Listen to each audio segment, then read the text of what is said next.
Om Swastiastu, halo sahabat, bagaimana kabarnya? Semoga selalu dalam keadaan sehat. Tetap semangat dan jas merah. Oh ya sahabat, kalau melihat bendera-bendera yang ditampilkan, apa yang spontan terpikir dalam hubungannya dengan Indonesia? Ya, pastinya negara-negara ini pernah menjajah Indonesia.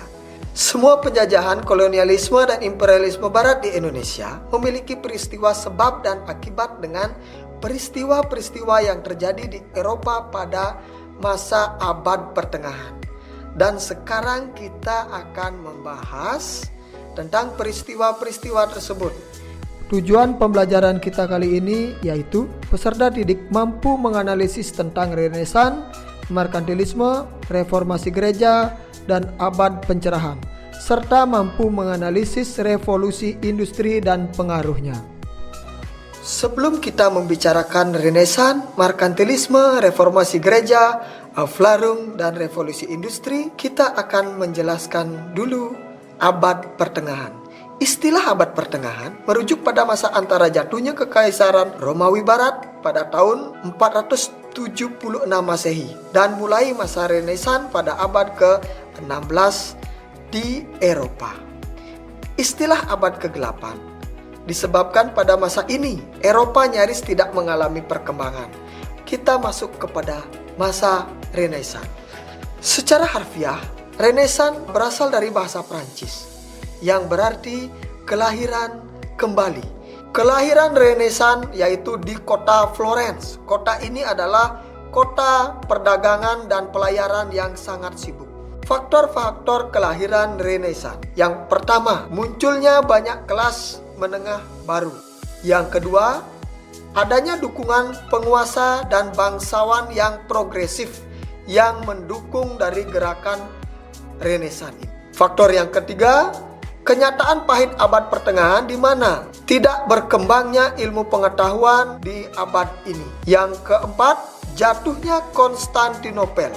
Pada tahun 1453, Konstantinopel jatuh ke tangan dinasti Ottoman. Yang kelima, penemuan mesin cetak. Pada tahun 1454, Gutenberg dari Mainz, Jerman menemukan mesin cetak. Dampak Renaissance dalam berbagai bidang. Dalam sosial budaya, semangat Renaissance dan humanisme, terutama sikap positif terhadap dunia serta penekanannya pada otonomi dan kebebasan individu, menjadi fondasi lahirnya sekularisme atau paham yang memisahkan kekuasaan dalam suatu negara di Eropa. Ekonomi politik. Dalam perkembangannya, tumbuh kesadaran dalam kesejahteraan suatu negara ditentukan oleh banyaknya aset dan modal yang dimiliki serta besarnya volume perdagangan global suatu negara. Merkantilisme merupakan lanjutan dari Renaissance. Merkantilisme adalah mendorong sebanyak mungkin ekspor dan sedikit mungkin impor, serta ukuran kemakmuran negara terletak pada kemampuan mengumpulkan sebanyak mungkin sumber daya yang terbatas seperti emas dan perak. Latar belakang merkantilisme. Merkantilisme lahir di Inggris dan Prancis. Lahirnya merkantilisme dipengaruhi semangat Renaissance yang ditandai dengan kepercayaan akan kemampuan manusia, hasrat intelektual, serta penghargaan atas disiplin intelektual.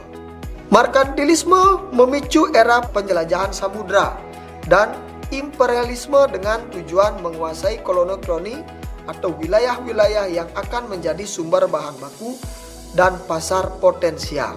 Tidak sedikit penjelajahan dan pelayaran bangsa-bangsa Eropa yang dibiayai oleh raja atau negara. Setiap negara seperti Inggris, Prancis, Belanda, dan Spanyol saling bersaing untuk mendapatkan emas, perak dalam jumlah besar. Ini merupakan negara-negara juga yang pernah singgah bahkan menjajah Indonesia. Peristiwa berikutnya adalah gerakan reformasi gereja. Peristiwa ini terjadi karena keinginan Raja Philip keempat berniat memusatkan seluruh kekuasaan ke tangannya sendiri. Jadi, yang dulunya kaum rohaniawan atau klerus yang banyak andil dalam pemerintahan, dihilangkan andilnya tersebut dalam pemerintahan. Bahkan, kaum klerus diwajibkan membayar pajak. Ini menjadi perseteruan di antara paus dan raja. Yang berikutnya lahirnya Protestanisme. Reformasi Protestan, gereja Protestan adalah gerakan besar di Eropa Barat pada abad ke-16. Reformasi ini dipelopori oleh biarawan dari Ordo Augustinian, yaitu Martin Luther. Tujuannya adalah mereformasi kepercayaan, doktrin, dan praktek-praktek dalam gereja Katolik Roma yang dianggap menyimpang. Dampak langsung reformasi gereja. Yang pertama, lahirnya Protestanisme. Yang kedua, menguatnya negara dan pemerintahan sekuler. Yang ketiga, lahirnya gereja Anglikan. Yang keempat, reformasi dan demokrasi. Yang kelima, reformasi, perang 30 tahun dan kebebasan beragama. Perang 30 tahun terjadilah perjanjian perdamaian Westphalia pada tahun 1648. Etika Protestan, yaitu daya penggerak di belakang layar yang mendorong perkembangan kapitalisme. Reformasi Gereja Katolik. Reformasi Gereja Katolik adalah upaya-upaya yang dilakukan Gereja Katolik pada abad ke-16 dan awal abad ke-17 untuk mewujudkan pembaruan internal gereja dan untuk melawan gerakan Protestanisme. Peristiwa berikutnya yang kita bahas yaitu abad pencerahan atau Aufklärung. Abad pencerahan adalah suatu periode dalam sejarah manusia yang ditandai dengan optimisme yang tinggi pada kemampuan rasio manusia untuk menciptakan kemajuan. Slogan abad pencerahan yaitu Sapere Aude, yang berarti beranilah berpikir sendiri. Abad pencerahan juga didukung oleh kemajuan ilmu pengetahuan dan teknologi. Penemuan para ilmuwan pada masa-masa menjelang munculnya optimisme pencerahan memicu lahirnya banyak kemajuan dan ilmu pengetahuan dan teknologi. Abad pencerahan yang terjadi di Inggris dan Prancis. Peristiwa berikutnya adalah revolusi industri. Revolusi industri adalah perubahan radikal dalam sistem produksi barang dan jasa yang terjadi di Inggris pada sekitar abad ke-18. Faktor pendukung revolusi industri. Yang pertama, stabilnya kondisi keamanan dalam negeri. Yang kedua, kolonialisme dan imperialisme. Yang ketiga, berkembangnya ilmu pengetahuan. Yang keempat, munculnya kaum kaya baru.